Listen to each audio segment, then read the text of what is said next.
파트별 합격 전략 아까 5파트 말씀드렸죠. 이제 5분 안에 끝내겠습니다. 중요한 거긴 한데요. 대부분 다 아시는 내용도 많아요. 자, 아까 말씀드렸죠. 초급, 중급, 고급. 하수, 중수, 고수로 하려다가 기분 나쁘실 것 같아요. 자, 초급. 일단은 화자안전 기준을 암기하기 전에 이해를 하셔야 됩니다. 이해가 먼저 필수적으로 필요해요. 강의가 필요하신 분들, 강의를 들으시면서 이제 이해가 필요한데, 이제 제가 5월 다음 주 토요일부터 강의하는 암기법 강의에서는 이 이해를 위한 자세한 화자안전 기준에 대한 그 해설 강의는 안 합니다. 그런데 이게 필요하신 분 계시죠? 왜냐면은 1차 시험 끝나고 2차 시험을 본격적으로 하려고 하시는 분도 계시잖아요. 그런데 무조건 암기만 시키면 이거 공산당이죠, 공산당. 그래가지고, 작년 10월부터 3개월 동안 거의 50시간에 걸쳐서 화자안전 기준 해설을 한 그 강의를 저는 열어드릴 거예요. 암기법 강의 신청하시는 분들. 그걸 들으시면 효과적이시고요. 근데 뭐 보통 소방설비 기사가 있으시거나 아니 실무에 있으시거나 그런 분들이나 또는 아예 그 화자안전 기준에 대해서 잘 모르시는 분들도요, 이 읽어보면 대부분 이해가 가요. 근데 어려운 난해한 부분이 좀 일부 있긴 한데, 하지만 그게 좀 필요하신 분들은 그걸 열어드리면서 하시다. 일단 이해가 선행이 돼야 된다라는 거예요. 그래서 우리 학원이 뭐 암기법을 이제 중점적으로 이렇게 홍보를 많이 하는데 무조건 이해 없이 그냥 암기법만 가르치는 게 아니라는 거죠. 자, 그 다음에 초급. 그러니까 초급이신 분은요, 기준을 제가 설명드리면 초급은요, 2차 시험 끝나고 1차 시험 끝나고 2차를 본격적으로 하시는 분들, 그런 분들을 초급으로 본 거예요. 그런 분들 같은 경우에는 시간이 부족하단 말이에요. 시간이 부족하죠. 4개월 남았잖아요. 하지만 최선을 다해서 해야죠. 그렇기 때문에 자, 지금까지 화자안전 기준에 이제 나오는 걸 보면은 기출이 안 된 게 많이 나옵니다. 그리고 기출된 거는 옛날 기출이 좀 많이 나오고요, 상대적으로. 최근 기출은 좀 적게 나와요, 비중이. 근데 이제 19회 같은 경우에는, 19회나 작년 같은 경우에는 최근 기출도 좀 나왔어요. 하지만 가능성은 적기 때문에 초급이신 분들은 기출되지 않은 문제 위주로, 거기서 이제 예를 들면 소단비로 공부하시는 분들 같은 경우에는 별표 이제 3개 이상, 그게 이제 출제 가능성이 이제 크기 때문에 그거를 이제 위주로 암기를 하시고요. 중급은 1년 이상 하신 분들, 1년 이상 하신 분들을 얘기를 합니다. 이런 분들은 요 초급에다가 이전 기출까지 다 하셔야 돼요. 이건 이제 절대적인 건 아니고요, 제 개인적인 생각입니다. 많은 상담을 통해서 또 합격하신 분들.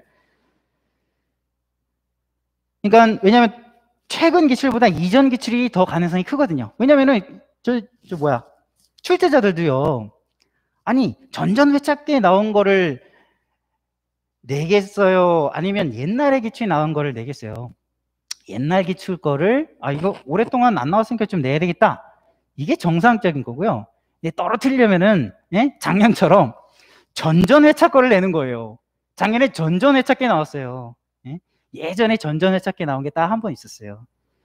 그 감지기 자동화재 탐지 설비 감지기 그 설치 기준에서 별표 거기서 똑같은 문제가 정말 전전회차게 나온 적이 있었어요. 그럼 왜냐면 최근 기출은 잘 안 하거든요. 왜냐면 잘 안 나오니까. 못 맞추게 하려고 하는 문제예요, 그게. 자, 그런데 그 최근 기출보다 이전 기출이 비중이 더 높기 때문에 이런 분들은 1년 이상 하신 분들은 이전 기출까지 하시고요. 뭐 이것까지 다 했다 하시면 최근 기출도 하셔야 돼요. 저는 근데 고급 2년 이상 하신 분들, 1년 정도 되신 분들이고 이제 1년 이상 뭐 좀 오래 하신 분들, 이런 분들은 이제 최근 기출까지 다 하시라는 얘기죠. 이렇게 말씀 안 드려도 다 하시겠지만 제가 말씀을 다시 한번 드린 거고요. 자, 그 다음에 법령은요, 초급 처음 준비하시는 분들, 아까 말씀드렸죠, 법령에서 제일 많은 비중을 차지한 게 뭐예요? 소방시설법하고 다중이용법. 이게 거의 65% 이렇게 차지하잖아요. 이것도 많아요. 4개월 동안. 예? 그런데 1년 이상, 1년 정도 공부하신 분들, 거기다가 그 이외에 우리가 대비할 수 있는 것들 있잖아요. 그런 것들까지 대비를 하셔야 된다. 제가 이렇게 말씀 안 드려도 다 하시고 계실 테지만 오래 공부하신 분들 다 알아요. 혹은요, 그 이외의 것들을 대비를 할 수 있는 만큼 대비를 하셔야 되는데 범위가 워낙 넓고 하기 때문에 예상 문제를 추려서 할 수밖에 없어요. 그런데 수험생분들 같은 경우에는 뭐가 나올지 예상이 안 되는 분들도 대부분이시고, 근데 오래 공부하신 분들은요, 이거 나올 것 같은데, 이런 분들 계십니다. 예전에 우리 수강생분 중에 수신기 기록 장치, 저는 이제 그거를 이제 수험생분이 요거 나올 것 같다 그렇게 말씀하셔. 그러네요, 그거 나올 것 같네요. 그래가지고 이제 모의고사 막 냈거든요. 근데 그 해는 안 나오고 그 다음에 나온 거예요. 그렇게 이제 좀 내공이 쌓이신 분들은 어느 정도 요거 나올 만하네 그런 것들이 있어요. 그런 것들이 있는데, 자, 아까 말씀드렸죠. 이것까지 다 하신 분들, 난 더 할 게 없어서 뭐 더 대비를 하고 싶다 하면 하시면 되는데, 아까 말씀드렸죠. 이거 무지하게 넓은 데서 딱 한 문제 나왔었어요. 위험물 세부 기준, 그 엄청나게 많은 양 화재 안전 기준하고 비슷하다 그랬잖아요. 이거 외우다가 망합니다. 추천은 안 드려요. 형식 승인 추천은 안 드려요. 하지만 저희 그 뭐 통합천재라든지 뭐 이런 모의고사라든지 이런 데는 냅니다. 왜냐? 면역. 뭐 이런 문제가 나와. 기타 뭐 그 소방 기술사에 뭐 나오는 희한한 문제들, 이런 문제들이 이제 모의고사 같은데 이제 출제를 할 거거든요. 이거는 이제 추천은 안 드리고, 추천 안 드리는데, 그래도 대비하신 분들 계세요. 형식승인 그 수신기 기록 장치. 근데 아마 이 위험물 쪽은 거의 아마 쉽지 않으실 거예요. 자, 그래서 이제 고급은 거의 중급 정도만 해도 저는 충분히 합격이 가능하다라는 거죠. 중급 정도의 수준만 돼도. 고급은 하면 좋고 안 해도 합격하는데 저는 큰 어려움은 없다고 이제 보는 거죠. 자, 그 다음에 점검 항목 1순위죠. 자, 초급은요 종합정밀 점검 항목만 하시라고 저는 추천드려요. 이게요 요번에 바뀌었잖아요. 종합하고 작동하고 합쳐져 가지고 종합하고 작동하고 나눠서 암기한다는 게 되게 어려운 거예요. 아직 공부 아직 시작 안 하신 분들은 이게 뭔 소린가 그러실 수도 있는데, 그래서 저는 왜냐하면 또 종합정밀 점검 항목이 대부분 출제가 됐거든요. 작동이 얼마 출제가 안 됐고, 그 다음에 이제 외관 점검표도 한 문제 나왔었고. 자, 중급은요. 자, 종합정밀 점검 플러스 자, 작동 기능 점검 항목까지 일단 이걸 우선순위를 하고요. 거기다가 외관 점검 이게 했는데, 작동 기능 점검 항목을 이제 외우는 방법은 어떻게 되는 거냐? 예를 들면 이제 종합이랑 이게 종합이죠. 이게 종합 까만 게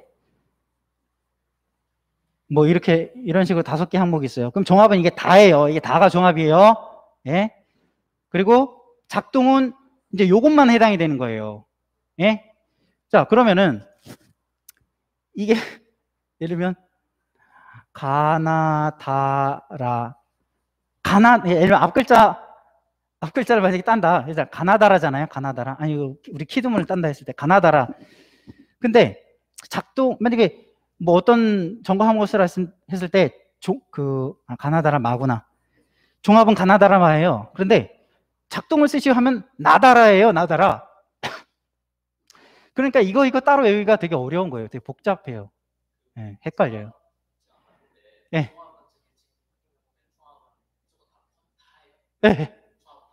다요. 작동은 그 중에 이게 이제 빨간색으로 했는데 까만색으로 이렇게 채워져 있고, 작동은 이제 이렇게 뻥 뚫렸어요. 그러니까 작동을 쓰시오 하면은 나다라를 쓰고, 종합을 쓰시오 하면 이거를 쓰는 거예요. 예. 왜냐하면 이 까만 거는 거기에 이제 설명이 어떻게 나왔냐면 까만 거는 종합만 해당됩니다. 종합에 해당됩니다. 그 얘기예요.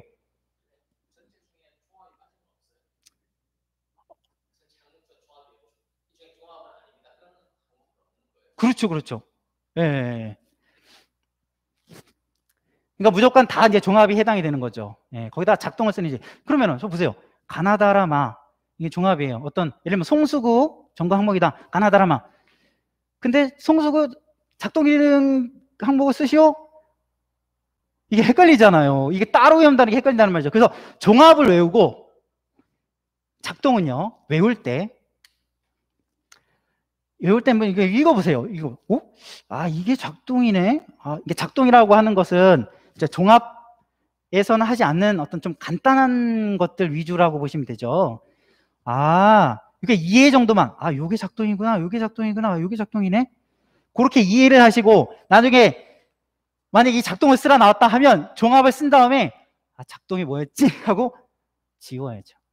아셨죠? 네, 지우는 거 이거 다 쓰면은 이제 그거 시간이 낭비되니까 그 중에서 생각해내서 하는 수밖에 저는 없다고 봐요. 종합이랑 작동이랑 따로요? 예전에는 종합이랑 작동이랑 많이 내용이 달랐어요. 그렇기 때문에 그걸 구분해서 외우는 게 가능했고요. 이제 그것도 양이 좀 많아서 쉽진 않지만 지금은 합쳐졌기 때문에 이걸 따로 암기법을 만드는 거는요 되게 어려워요. 자, 그 다음에 그래서 중고이신 분들은 왜냐하면 일단은 종합을 저는 근데 전 개인적으로 그래요. 종합만 하셔도 저는 충분히 합격할 수 있다고 보거든요. 네, 작동은 이제 선택 사항입니다. 자, 외관도 마찬가지예요. 외관도 총 20회 중에 딱 한 번 나왔는데 그리고 나온 지도 얼마 안 됐는데 그죠? 시간 안 되신 분들은 좀 제끼셔도 되고 이것도 시간 안 되신 분들 제끼셔도 되고 이게 이제 이것도 장난 아니거든요. 이것도 100 거의 한 150문제 넘어요. 예? 문제 수리요. 자, 그 다음에 호급. 호급에다가 자, 이건 제가 말씀드렸죠. 해도 되고 안 해도 되고. 예. 지금 추천은 안 드려요. 성능시험 조사표. 예? 그 중에서 아까 말씀드린 대로 종합정밀점검표에는 없는 항목들, 뭐 내신이라든지 뭐 통합감시술 뭐 그런 게 몇 가지가 있어요. 한 4가지인가 5가지인가 있어요. 표가. 다 했다. 나 이거 다 했다. 나는 뭐라도 진짜 1점이라도 난 얻어야 되겠다. 이거 하시라는 거죠. 종합정밀점검표랑 똑같은 게 나오면 그걸 그냥 갖다 쓰고 만약에 다른 게 나오면 이제 그걸 이제 쓰는 건데 저는 작년에 나왔는데 또 내겠나 싶어요. 그죠? 네.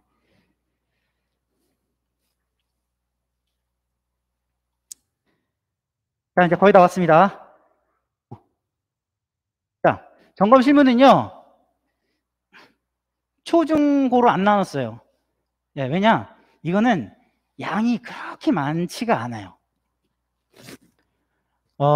실무라고 하는 것이 무진장 그 뭐 범위가 넓지가 않거든요. 예. 뭐 다 뻔할 뻔짜예요. 수계소화 설비, 가스계소화 설비, 예? 제원 설비, 자탐 설비. 뭐 뻔할 뻔짜입니다. 예, 수험서에 있는 거 잘 이해하시고 암기하시면 되는데 저는 전략을 자 실습 경험 있으시니까 뭐 실무를 하고 계신 분들은 상관이 없죠. 실무를 하신 분들은 이것도 실습 내가 이제 실무를 아는 거랑 또 외워서 그 쓰는 거랑 또 달라요. 예. 내 생각 내가 경험한 대로 쓰면 안 돼요. 예, 그 좀 다른 경우도 많이 있기 때문에 실습이 이제 저는 되게 필요하다고 보는데 자 도저히 실습이 안 되시는 분들 뭐 실무 경험이 없거나 또 어디 가서 연습을 해볼 데가 없죠. 연습해볼 데가 어디 있습니까? 소방안전원 거기 가서 뭐 지인이 있으면 가서 해볼 수 있는데 예? 코로나라서 뭐 갈 수도 없고 도저히 안 되면 자 유튜브에 동영상 찾으면 많이 나오죠. 예, 동영상 찾아가지고 이렇게 완전히 그냥 실무가 없으신 분들 예, 그리고 이제 실무가 있으시더라도 좀 체계적으로 좀 동영상이 되고 자 제일 좋은 거는 자기가 직접 작동을 시켜보고 순서대로 작동을 시켜보는 그게 제일 좋죠. 그러면요, 한 번 내가 해본 거랑 한 번 해보고 쓰는 거랑 한 번도 안 해보고 쓰는 거랑 전지 차이입니다. 제가요, 저도 이론으로 이제 배워가지고 실무에 딱 나갔는데, 실무 현장에 나갔는데, 자, 솔레노이드 밸브를 이렇게 분리를 해야 되거든요. 이게 나사를 돌려가지고. 그거를 제가 한 번도 안 해봤으니까 이게 뭐 어떤 식으로 돌려야 되고 어떤 힘으로 돌려야 되고 그걸 전혀 감이 없는 거죠. 아, 이게 돌려보니까 아, 이렇게 돌려서 이게 빠지는구나. 파괴침을 어떻게 해야 되는구나. 이거를 진짜 해보니까 알겠더라고요. 네. 근데 그 이론으로만 배워서는 한계가 있다는 거죠. 물론 필답형 시험이기 때문에 이론으로 암기 외워서 이제 쓰는 게 제일 중요하지만 더 효과적인 건 실습을 해보는 거. 도저히 안 되면 동영상으로 내가 실습한다 생각하고 그거를 머릿속에 연상하는 거죠. 자, 우리 학원은 소방시설이 완비가 되어 있습니다. 수계소화설비, 가스계소화설비, 제연설비는 없고 수계소화설비, 가스계소화설비, 자탐설비, 그 다음에 또 있죠? 저기 펌프 주의 배관. 자, 그래서 저희 이제 학원 수강생분들 같은 경우에는 실습을 하실 수 있도록 해드리고요.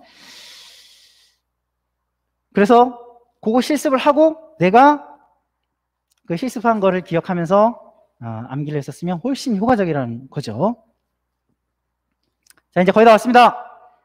자, 계산도요. 이것도 이제 고수분들이 있고, 처음 준비하시는 분들도 있고 한데 그거를 나누진 않았어요, 저는. 자, 처음 준비하시는 분들 기본 이론을 이제 아셔야죠. 소방설비 기사 자격증이 있으신 분들도 기본 어떤 기본반, 이론반을 이제 좀 들으셔야 돼요. 그리고요, 문제 유형을 외워야 돼요.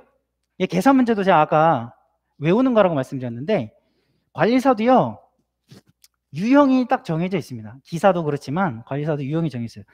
그 유형 안에서 출제위원들도 조금씩 조건을 바꾸든지 어떤 좀 조금씩 바꾸든지 그렇게 되는 거기 때문에 문제 유형을 파악하고 그거를 이제 풀이를 거의 이제 많이 풀어보다 보면 외워지거든요. 그래서 이제 나중에는 이제 문제만 딱 보고 아, 이건 이렇게 푸는 거지. 나중에는 그렇게 되셔야 돼요. 나중에 이제 뭐 시험 문제 얼마나 놔두고 아, 이 문제는 이렇게 푸는 거지. 쭉 넘어가면서 머릿속으로 쭉 풀 수 있어야 돼. 그 정도 이제 되셔야 되거든요. 그거는 거의 외워지는 거예요. 이게 이제 시중에 어떤 책을 봐도요, 거의 다 비슷비슷한 게 기출 문제들을 조금씩 변형한 거거나 그런 거거든요. 왜냐면 실제 시험에 생판, 생뚱맞은 문제가 나오지 않거든요. 다 조금씩 변형돼서 나오고 가끔씩 완전 생뚱맞은 문제가 나오기도 하지만은 그럴 때는 이제 그거는 풀지 말라라는 거기 때문에 제끼시면 된다. 자, 그 다음에 이제 저는 공식을 되게 중요시 생각을 해요. 여러분들 공식 노트가 없다면 그거를 만드셔야 됩니다. 왜냐하면 내가 다 외우고 있다 하더라도요, 시험 볼 때 헷갈려 버리면 멘붕 옵니다. 하진 윌리엄슨 공식 4.85승, 4.84승이니까 끝납니다. 그러면 0. 몇 차이가 그건 뭐 끝나는 거거든요. 근데 진짜 막 계산 문제를 푸는데 갑자기 공식이 헷갈리는 경우가 있어요. 진짜 있어요. 그렇기 때문에 시험 보기 전에, 모의고사 같은 거 보기 전에, 실제 시험장 가서 시험 보기 전에 내가 공식을 한번 쫙 훑어야 돼요. 그래서 이건 반드시 저는 이거를 전략이라고 보고요. 전 모의고사 보기 전에 한 번씩 공식을 쫙 하고 딱 시험 봤습니다. 그 다음에 자, 오답 노트, 이거 저 전략 중에 하나인데, 시간이 무지하게 지났네. 죄송합니다. 그래도 우리 유튜브 회원님들은 열심히 듣고 계시네. 감사합니다. 자, 오답 노트, 이거는요, 잘 보세요. 이 일반적인 오답 노트가 아니에요. 여러분 잘 보세요. 일반적 오답 노트는 어떻게 해요? 나 문제 틀렸으면 그 문제 다 쓰고 풀이 과정 다 쓰고 답 딱 쓰고 한 페이지 두 페이지 나오죠? 이럴 필요가 없어요. 왜냐? 너무 시간이 오래 걸려요. 물론 그렇게 해서 한번 풀어보고 싶다 하시는 분들은 하셔도 되는데요. 근데 이제 이게 딱 틀렸는데 내가 생판 몰라가지고 완전 처음부터 문제 자체가 이해가 안 되고 그래서 틀렸다. 그러면 오답 노트를 만들 필요가 없고요. 그걸 다시 풀어보시면 되는 거고요. 오답 노트라고 하는 것은 내가 요거 내가 잘못 생각했어, 또는 요거 내가 공식에 헷갈렸네, 또는 내가 요 부분 실수했어. 그 포인트만 딱 잡아가지고, 자, 오답 노트 1번. 제가 경험한 거 말씀드릴게요. 제가 소방설비 기사 강사도 했었는데, 약재량 구할 때 이산화탄소 소화 대비 최소 약재량, 그거를 강의할 때마다 이거 최소 약재량 요거 안 나오면 요걸 하셔야 됩니다. 제가 시험장에서 그거를 실수를 한 거예요. 그거를요. 그러니까 그러니까 자기가 평상시에 계산 문제를 풀어보다가 틀린 부분 있잖아요. 완전 몰라서 틀린 거 말고, 계산 실수 또는 아까 같은 그런 실수, 그런 거를 이산화탄소 최소 소화 약재량을 미적용, 이렇게 한 줄로 적어 놓는 거예요, 오답 노트를. 그러면 내가 보면 맞아, 이거, 그렇게 알죠. 그래서 오답 노트를 이렇게 해가지고 한 두세 장 안에 오답 노트를 만드는 거죠. 그래서 왜냐하면 이 실수는 또 할 수 있을 가능성이 상당히 커요. 그래서 오답 노트를 만드는 거잖아요. 그죠? 네. 그렇기 때문에 오답 노트 이렇게 심플하게 딱 해서, 오답 노트 그거 예를 들면 이제 문제 만들고 뭐 이렇게 풀이 다 쓰고 뭐 이렇게 두꺼운데, 그거를 시험 전에 어떻게 다 보고 있어요? 이거요? 1분이면 봅니다. 그죠? 1분. 내가 딱 보면 이거 맞아, 이거 틀렸어, 이거 조심해야지. 네. 그렇게 해도 실수하는 경우가 있긴 하지만, 이렇게 하면 실수가 훨씬 줄습니다. 떨어지는 이유가요, 물론 계산 문제가 엄청 어렵게 나와서 떨어지는 경우도 있지, 그건 누구나 똑같아요. 근데 진짜 실수 때문에 떨어지는 경우 정말 많아요. 실력이 없어서, 공부를 많이 안 하셔서 실력이 없어서 떨어지는 분들은 이제 공부를 많이 하시면 되고, 정말 실수로 떨어지는 분들이 되게 많거든요. 그러니까 아직 실력이 아직 안 되신 분들은 기본 이론과 문제 유형, 그 다음에 공식지까지 다 이렇게 준비하시고 열심히 준비하시고, 실수를 줄이는 게 정말 중요하거든요. 그거는 오답 노트, 이런 식으로 오답 노트를 만들면 엄청 도움이 되실 겁니다.